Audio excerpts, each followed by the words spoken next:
The first thing you should know is that the moment people think they understand your finances, they stop listening to anything else you say. Their eyes glaze over or sharpen, their voices change, their kindness recalculates itself. I learned that long before I ever learned how to negotiate a contract or read a balance sheet. I learned it watching adults talk around my mother like she was invisible once they decided what she could afford. Silence, I realized, was not emptiness. Silence was control. I never lied about money, I just never volunteered it. That difference mattered to me. My name is Elowen Price, and for most of my adult life, I perfected the quiet version of myself, the one that did not announce wins. The one that dressed for comfort and anonymity, the one that let people assume whatever made them comfortable. It kept rooms calm, it kept conversations honest, and it showed me who people were when they thought there was nothing to gain. I never told my fiancé how much I earned each month because it never felt relevant to who we were together. We met through work, not money. We bonded over long walks,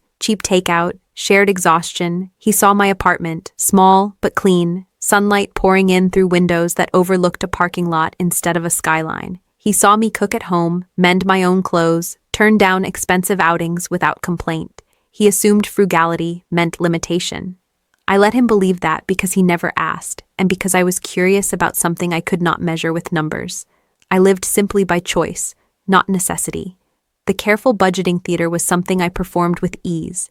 Generic brands, old furniture, neutral colors. I wore clothes that fit well but did not announce themselves. Nothing flashy, nothing that invited questions. I liked the way it made the world quieter around me. When he proposed, it was sweet and imperfect and sincere. I said yes without hesitation. I loved him. I believed in us. And when he invited me to dinner with his parents for the first time, I accepted just as easily. I noticed, though, how he framed it, how he mentioned their neighborhood, how he warned me his mother could be intense, how he joked that they might worry about whether I could keep up with their lifestyle. I smiled and said nothing. I could have corrected him then. I could have explained that keeping up had never been my problem, that stability had been my choice, not my ceiling.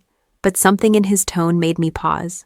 There was an assumption tucked inside his words, and I wanted to see where it came from. I wanted to meet his family without the armor of numbers, without the distortion of perceived value. I wanted to see how they treated someone they believed had less, so I let them believe I was struggling. Not dramatically, not pathetically, just enough to be small, enough to be manageable, enough to be judged. I dressed the way I always did. Clean lines, no labels, shoes I had owned for years. I brought a bottle of wine that was thoughtful but unremarkable. When his mother asked where I lived, I gave the neighborhood, not the square footage. When his father asked what I did, I described the role, not the compensation. Each answer was honest, each one incomplete. As the evening approached, a strange calm settled over me. This was not anxiety, it was clarity. I realized this dinner was not a test I needed to pass. It was an observation I needed to make. These people mattered to him. If they were going to be my family, I needed to know what kindness looked like when it was not rewarded. We parked in front of their house just as the sun dipped low enough to cast everything in gold. The place was larger than I expected, manicured and confident. My fiancé squeezed my hand and smiled, proud in a way that was almost performative. I smiled back, feeling the weight of what I had chosen. As I stepped up onto their porch and reached for the doorbell, a thought settled quietly into my chest. Whatever happened inside that house was going to change something. I did not know what yet. I only knew that this dinner was not about food, and that once I crossed that threshold, there would be no unseeing what followed.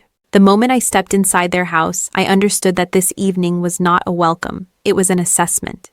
The air felt tight, not unfriendly exactly, but measured, as if every movement I made was being quietly scored. His mother took my coat with a practiced smile that did not reach her eyes, her gaze flicking from the fabric to the seams to the buttons, cataloging quality in seconds. Her eyes traveled down to my shoes, paused, then back up to my face. I straightened my posture instinctively, not because I felt ashamed, but because I recognized scrutiny when I felt it. His father shook my hand firmly and asked what I did for work. Not what I enjoyed, not how I liked it, what I did. The question landed like a calculator being placed on a table. I answered truthfully, describing my role, my responsibilities, the long hours. I did not mention numbers. I did not mention scale. I watched his brow tighten just slightly, the way people react when the math does not immediately impress them. He nodded, already adjusting his expectations. We moved into the dining room, and the house revealed itself slowly. Everything was intentional: coordinated furniture, framed accomplishments, subtle luxury meant to be noticed by those who knew how to look. His mother gestured for us to sit, placing me carefully, not beside her, but across the table, where she could watch me unobstructed. She asked where I lived and smiled when I named my neighborhood. Her response was quick, sympathetic. "That must be convenient," she said, in a tone reserved for compromises. Dinner unfolded with polite conversation, layered over judgment so thin it was almost translucent. His sister joined in, younger, sharper, her curiosity edged with amusement. She asked how we managed expenses in the city. She asked if I found it stressful. I answered calmly, letting modesty fill the gaps where abundance lived comfortably. I spoke about budgeting habits I had chosen, and they heard limitation instead. I spoke about preference, and they translated necessity. Advice followed, uninvited and relentless. His mother suggested ways to save on groceries. His father mentioned the importance of marrying someone financially stable, glancing briefly at his son as if including me was optional. They framed concern as wisdom, generosity as tolerance. Each comment was delivered softly, almost kindly, which somehow made them land harder, needles wrapped in velvet. What unsettled me most was not them, it was him. He sat beside me, smiling, nodding, occasionally laughing at jokes that edged too close to insult. When his mother warned him about taking on too much responsibility, he squeezed my knee under the table, not in defense, but reassurance. As if to say, "It is fine, they mean well." He never corrected them, never clarified, never once said, "That is not accurate." His silence pressed into my side, heavier than his hand. At one point, his father raised a glass and made a toast about ambition and tradition, about choosing wisely and building a future that matched the family's standards. He looked directly at me as he said it, smiling politely. I lifted my glass and met his gaze, steady and unflinching. I wondered if he would still smile, if he knew what sat quietly in my accounts, what I had built without spectacle or approval. Between courses, his mother excused herself and returned with a stack of brochures she placed gently near me. Financial planning services, community workshops. She spoke about them the way people speak to someone they believe needs guidance, not autonomy. I thanked her sincerely and set them aside. By the time dessert arrived, they had already decided who I was. Someone manageable, someone fortunate, someone who should be grateful for inclusion. I felt oddly calm, like an observer watching a study unfold exactly as predicted. The room buzzed with certainty that was not earned. As we stood to leave, his mother hugged me briefly, her arms light, careful. His father shook my hand again, firmer this time, like sealing an agreement I had never consented to. Outside, the night air felt cooler, clearer. My fiancé smiled, asked if I had a good time. I told him yes. What I did not say was that I had just learned more about my future than I ever wanted to know. The longer the evening stretched on, the more comfortable they became. Comfort has a way of loosening people, of pulling the truth out through casual remarks and half jokes. Plates were cleared, wine was refilled, and the room settled into something that felt almost relaxed. That was when the masks began to slip, not dramatically, not all at once, but in small, confident gestures that told me they believed they had already placed me where I belonged. His sister leaned back in her chair and started teasing him about his generosity. She joked about how he had always liked projects, always liked fixing things. Her eyes flicked to me when she said it, quick and sharp, then she laughed like it was nothing. I laughed too, lightly, because that is what you do when someone is testing how much you will swallow without choking. The joke landed exactly where it was meant to. His mother followed with concern that came dressed as kindness. She asked if I found managing my finances overwhelming and launched into suggestions before I could answer. Budgeting apps, coupons, side work.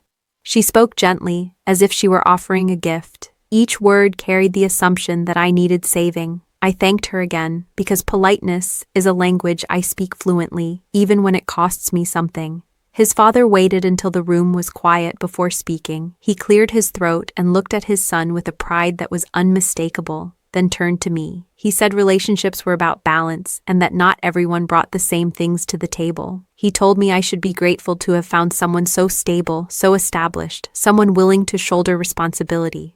The word grateful hung between us, heavy and deliberate.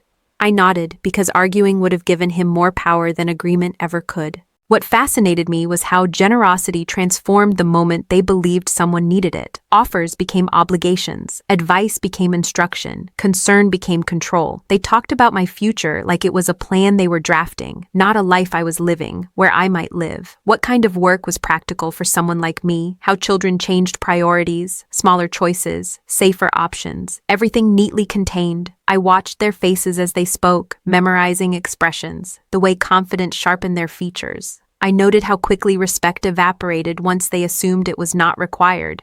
I saw how easily kindness turned transactional. None of it was loud. None of it was cruel enough to protest without looking ungrateful. That was the brilliance of it. My fiancé laughed along with them, not loudly, not cruelly, but comfortably. When his sister made another joke, he shook his head and smiled like it was harmless. When his father spoke about responsibility, he nodded. Once, just once, he squeezed my hand under the table. It was not protective. It was not reassuring. It felt like punctuation at the end of a sentence I had not written. That squeeze told me everything. By the time coffee was poured, they had finished rearranging me. I was someone who would need guidance, someone who would benefit from their wisdom, someone who should be careful not to overreach. His mother spoke about family values and sacrifice, about knowing your place and appreciating opportunity. His sister checked her phone and smirked, already bored now that she had decided who I was. I smiled through it all. I asked questions. I listened. I thanked them for their concern, their advice, their warmth. I played the role they had written for me because there was no advantage in tearing the script apart yet. The more they talked, the clearer everything became. When we finally stood to leave, his mother hugged me again, longer this time, like sealing an understanding. His father wished me luck, a phrase that felt oddly final. Outside, the porch light cast long shadows across the driveway. My fiancé exhaled and said his parents liked me. I smiled and agreed. As we walked to the car, I realized that nothing had gone wrong that night. It had gone exactly as it was always going to go. I had seen them clearly. And more importantly, I had seen him. Something fundamental had shifted, cracked clean through, and there was no careful budgeting trick in the world that could fix it. After that first dinner, I did not confront anyone. Not his parents, not his sister, not even him. I let the quiet stretch because I needed to be sure of what I was seeing. Explosions feel satisfying, but they burn evidence along with bridges. I was not interested in drama. I was interested in truth. So I stopped performing slowly, deliberately, the way you ease your foot off a brake without alerting the driver behind you. I paid closer attention to what my fiancé asked and what he never did. He never asked how I planned. He never asked how I saved. He never asked how I slept so calmly when uncertainty supposedly hovered over my life. He assumed simplicity meant scarcity, and I let that assumption live because it was comfortable for him. Comfort, I was learning, mattered more to him than understanding. What he never knew was not a single secret, but a pattern. Multiple income streams that did not require announcements. Contracts negotiated quietly, renewed without ceremony. Savings built intentionally, diversified, untouched. Choices made early and often, always with an exit in mind. I had learned long ago that security was not loud. It did not beg to be acknowledged. It just existed, waiting. When his parents invited us to dinner again, it felt less like an invitation and more like a continuation. The tone was familiar, almost warm, because familiarity breeds confidence. This time, they spoke about money openly, casually, as if I were a piece of furniture in the room. They discussed housing markets, investment risks, family expectations. His mother mentioned helping us if things got tight. His father talked about the importance of not letting pride get in the way of support. Something in me settled. I realized I was done collecting data. When his mother suggested a financial planning seminar she thought I would benefit from, I smiled and corrected her gently. I said I already worked closely with advisors. Her smile froze, just slightly. His father asked what I meant, and I clarified one assumption, then another. I did not raise my voice. I did not list numbers. I simply spoke plainly, the way you do when you are done being misunderstood. The room changed temperature. Questions followed, sharper now, less indulgent. Where had I learned to do that? How long had I been planning like this? My answers were calm, precise, and intentionally incomplete. I watched their faces recalibrate in real time, the way people do when the math suddenly stops working. His sister stopped smirking. His mother stopped offering advice. His father stopped leaning back in his chair. My fiancé stared at me like he was watching a stranger speak through my mouth. He laughed once, uncertain, as if expecting me to stop, to soften it, to turn it into a joke. I did not. I corrected another assumption, then another, not to punish them, but to end the fiction. Silence followed, thick and uncomfortable. That was when I saw it. Not confusion, not surprise, betrayal, not theirs. His. He was not upset that his parents had underestimated me. He was upset that I had not told him, that I had not arranged myself into a story he understood, that I had chosen privacy over reassurance. The look on his face was not relief, it was offense. I understood then that the real test had never been his parents. It had been him. They were predictable. They behaved exactly as people do when they believe hierarchy is fixed. He, on the other hand, had watched it happen. He had benefited from it, and now he felt exposed. On the drive home, he asked why I had kept things from him. His voice was careful, wounded. I told him I had never hidden anything he had asked to know. That silence fell between us again, heavier than before. He did not argue. He did not apologize. He just drove. That night, lying beside him, I stared at the ceiling and felt something close quietly inside me. Not anger, not heartbreak, recognition. The realization that I had been more transparent with his parents in one evening than he had ever been with me, and that the trust I thought we were building had only existed in one direction. The betrayal was not loud. It did not announce itself. It simply stood up, introduced itself, and waited for me to acknowledge it. The last conversation did not happen in a raised voice or a dramatic setting. It happened in his apartment on a quiet evening, the kind of ordinary moment where people expect things to smooth over if they just talk long enough. His parents were there because he had asked them to come. He thought it would help. He thought numbers would scare me back into place if they came from him instead of me. He thought wrong. I stood in the living room where I had once sat quietly, politely absorbing judgment, and I told them exactly what I earned each month. I did not round. I did not soften. I did not apologize for the scale of it. I told them what I contributed to our shared plans, what I paid without comment, what I chose to live without because it suited me. I explained that simplicity was not absence, and restraint was not weakness. The room went very still. His mother opened her mouth first, then closed it again. Her posture changed, the confident tilt of authority slipping into something cautious. His father asked a question that did not land as intended, something about why I had not said something sooner. I answered calmly that nobody had ever asked me with respect. Silence followed, heavier this time, because it could not be filled with advice. My fiancé tried to speak then. He started with my name, his voice strained, already framing this as a misunderstanding. I raised my hand and stopped him. This is not a discussion. That was the moment everything ended. Not because of money, not because of his parents, but because he had watched me be diminished and found it convenient. Because he had confused my privacy with permission. Because when the truth no longer fit his expectations, his instinct was to manage me instead of stand beside me. I told him why this was over, not angrily, not tearfully. I explained that I could not build a life with someone who required me to be smaller in order to feel secure, that I would not marry into a family that measured worth only after counting what they could extract. That love without respect was just maintenance work, and I was done maintaining something that never protected me. His parents looked at him then, waiting for him to fix it. He could not. The authority they had assumed evaporated in real time, replaced by the uncomfortable knowledge that their judgments had cost them access. No apology came that mattered. No explanation reached far enough back to undo what had already been revealed. I gathered my coat and my bag. I did not rush. I did not linger. I thanked them for their honesty because it had saved me years of confusion. I wished them well because indifference is kinder than bitterness when you are finished. When I reached the door, my fiancé followed, his voice low, urgent, promising conversation, therapy, understanding. I looked at him once, long enough to confirm there was nothing left to salvage. I walked out and closed the door behind me. The hallway was quiet. The night air felt clean. I did not cry. I did not shake. I felt something steadier than relief.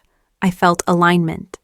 In the weeks that followed, there were messages, apologies shaped like explanations. Concern dressed up as regret. I did not engage. Closure does not require consensus. It requires decision. My future remained intact because it had never been dependent on their approval. What stayed with me was not the shock on their faces or the collapse of their certainty. It was the pattern underneath it all.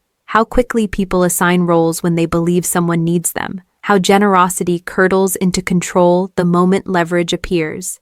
How betrayal so often arrives disguised as concern, advice, family values. Power is not loud. It does not announce itself or demand recognition. It waits. It watches.